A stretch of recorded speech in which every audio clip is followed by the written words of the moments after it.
volia parlar-vos de reaccions circulars. N'hi ha reaccions circulars primàries, secundàries i terciàries. Relacions circulars va ser un terme estudiat per Piaget al principi del segle XX.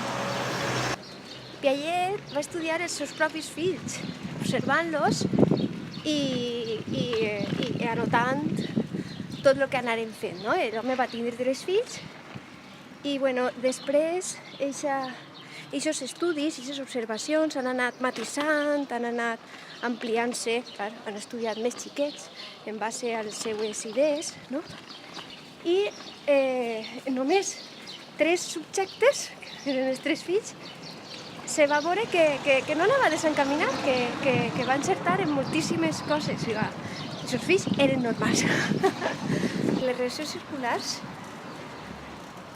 són quan els xiquets bebès, els any i mig, repeteixen conductes, repeteixen moviments, primer en ells mateixos, les primàries, després en l'entorn, secundàries, després ja experimenten les terciàries.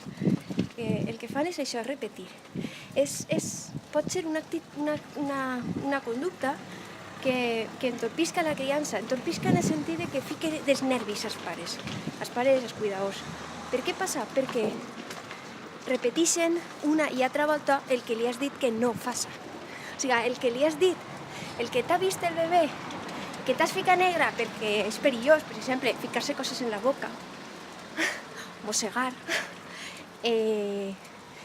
arrencar-se cosetes que li fiques al monyo, o llevar-se les sabates. Són cosetes que poden traure de les caselles. Ells mateixos ja se diuen que no, però continuen fent. No poden evitar-ho. Per això jo tinc que parlar sobre aquest tema, perquè n'hi haurà pares que diran, el meu fill és tonto o algo, perquè està fent una cosa que sap que no, però la fa. És com si no poguera aguantar-se, no? O n'hi ha gent que pot dir, sí, està molt mal criat, no sé què, perquè no deixa de fer-ho, és desobedient. No, són les reaccions circulars. No pot evitar-ho, repetir una acció nova o algo que vol aprendre. Per tant, que repetisca algo que sap que no té que fer és necessari per a aprendre que no té que fer-ho.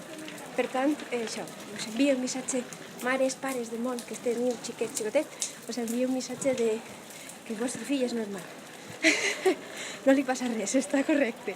I realment això és una oportunitat per a ajudar-nos a carregar-nos de paciència, a tindre més paciència, perquè després, senyores i senyores, viene la etapa en la que la meva filla acaba d'entrar, és la de... la etapa toddler, que ja us parlaré més avant sobre això, per anar desglossant de què va. Però bàsicament és, diguem, la primera adolescència que tenim tots. Així que, per ahí podeu començar a imaginar quanta paciència teniu que anar fent des de sempre. Vinga, fins així el vídeo d'avui. Moltes gràcies per veure'm.